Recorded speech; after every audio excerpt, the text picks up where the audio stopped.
آج عمران خان صاحب سے بڑی مختصر ملاقات ہوئی جناب سلمان صفدر صاحب کی، جو خان صاحب کے مقدمات میں اور بالخصوص آج جو مقدمہ تھا توشہ خانہ والا اس میں ان کے وکیل ہیں. ہمیں یہ بتایا گیا تھا کہ آج صرف ریبٹل ہوگا، یعنی کہ پروسیکیوشن استغاثہ کی طرف سے جواب دیا جائے گا ہماری بحث کا. لیکن صبح 9 بجے جج صاحب آئے، ان کے پاس 60 صفحوں کا لکھا ہوا ایک فیصلہ تھا جو آتے ہی انہوں نے سنا دیا. اس کی آخری چند سطور سنا دی اور یہ کہا کہ 10 اور 7 سال کی سزائیں دی جا رہی ہیں عمران خان صاحب اور بشرا بی بی کو. اور اس کے بعد وہ اٹھ کر چلے گئے. جب فیصلہ سنایا جا رہا تھا سلمان صفدر صاحب عدالت میں نہیں تھے موجود. اس وقت بشرا بی بی اور عمران خان صاحب کو بھی جج صاحب کے روبرو پیش نہیں کیا گیا. یہ بذات خود ایک غیر قانونی عمل تھا. خان صاحب نے آج یہ پیغام دیا ہے کہ وہ بالکل اپنے موقف سے 1 انچ بھی پیچھے ہٹنے کو تیار نہیں ہیں. انہوں نے کہا ہے میں پاکستان کی عوام کے لیے آزادی لوں گا یا خود شہادت قبول کروں گا. کوئی یہ نہ سمجھے کہ میں کمزور پڑ جاؤں گا، کوئی یہ نہ سمجھے کہ میں اپنے لیے یا کسی اور کے لیے گڑگڑاؤں گا. بشرا بی بی کے حوالے سے وہ بہت نالاں ہیں. وہ سمجھتے ہیں کہ ان کو ان کی بیگم ہونے کی وجہ سے، ان کی اہلیہ ہونے کی وجہ سے معطوب کیا جا رہا ہے. عمران خان صاحب نے کہا میں پاکستان کی ہر عورت کے ساتھ کھڑا ہوں جس کو معطوب کیا جاتا ہے. میں مہرنگ بلوچ کے ساتھ کھڑا ہوں، میں ڈاکٹر یاسمین راشد کے ساتھ کھڑا ہوں، میں اپنی بہنوں کے ساتھ کھڑا ہوں جن پہ حملہ ہوتا ہے ہر منگل جب آتی ہیں اپنے بھائی سے ملنے. ان پر واٹر کینن کے ذریعے تیزاب میں ملا پانی پھینکا جاتا ہے. یہ شرمناک رویہ ہے اس ریاست کا. تو خان صاحب کا پیغام یہی ہے کہ اب سب پاکستانی، بالخصوص انہوں نے خیبر پختونخوا کے وزیر اعلیٰ سہیل آفریدی صاحب کو کہا کہ اب آپ تیاری پکڑ لیں اسٹریٹ موومنٹ کی. اس کے علاوہ ہمارے پاس اب کوئی چارہ نہیں ہے، کوئی راستہ نہیں ہے. عدالتوں کے دروازے بند ہو چکے ہیں عملاً. ہمارے پاس پارلیمان میں بھی آواز اٹھانے کا کوئی موقع نہیں ہے. وہاں بھی جس طرح ہمارے لوگوں کو 8 فروری 2024 کو پارلیمان میں داخل ہونے سے روکا گیا، جو پاکستان کی عوام کا فیصلہ تھا اس کو رد کیا گیا. 100 کے قریب ہمارے MNA تھے جن کو پارلیمان میں داخل نہیں ہونے دیا گیا. فارم 47 کے ذریعے جیتے ہوئوں کو ہرایا گیا.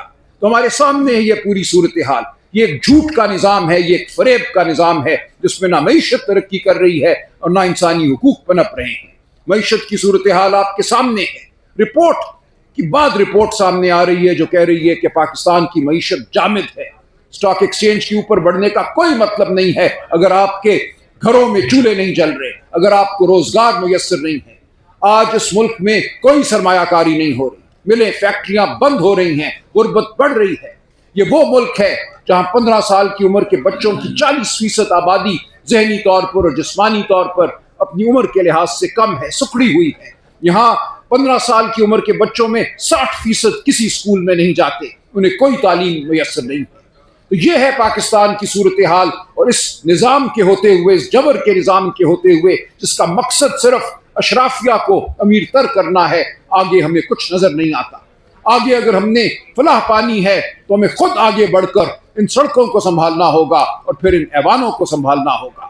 ہمیں قانون کا بول بالا کرنا ہوگا، ہمیں انسانی حقوق کا بول بالا کرنا ہوگا اور ہم میں سے ہر ایک کو یہ تہیہ کرنا ہوگا کہ ہم ان بنیادی اقدار کے لیے کھڑے ہیں جو انسانیت کا حق ہے. ہم اقتدار کے لیے نہیں کھڑے. ہماری جد و جہد ان بڑے اصولوں کے لیے ہیں جو ہمارے آئین کے اصول ہیں، جو ہمارے دین کے اصول ہیں، جو انسانیت کے اصول ہیں، جو شرافت کے اصول ہیں. تو یہ ہے آج کا پیغام اور آپ دیکھیں گے کہ ہم اس پیغام کو لے کر آگے بڑھیں گے.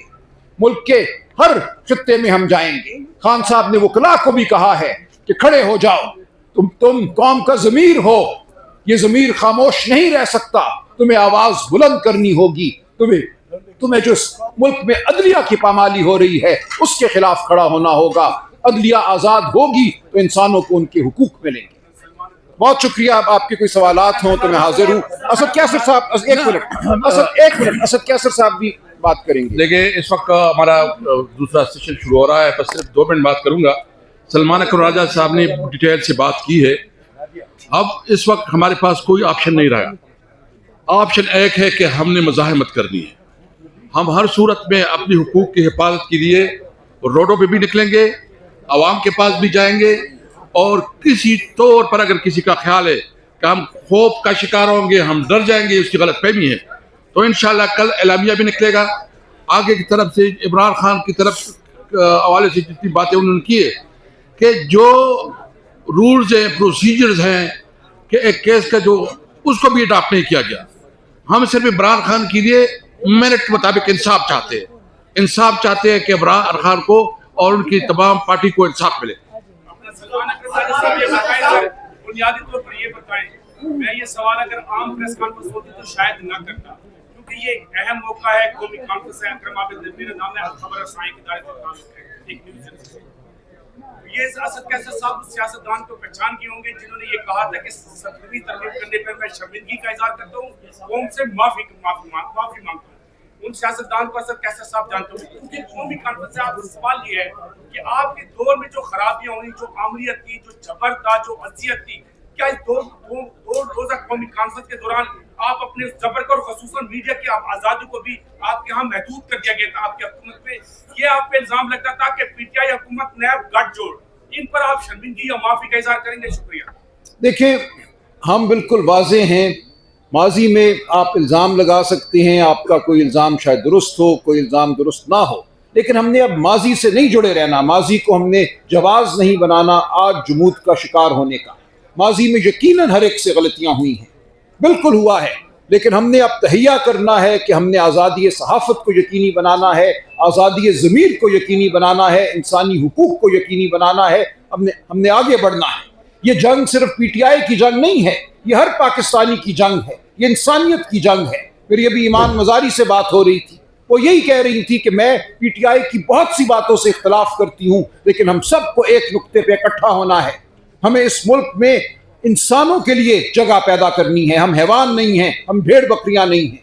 اس وقت ہمیں بھیڑ بکری سمجھا جا رہا ہے. اس ایک نقطے پہ ہم سب کو اکٹھا ہونا ہے. میرے خیال میں اجلاس شروع کرتے ہیں ٹائم, چونکہ اب میں معافی چاہتا ہوں.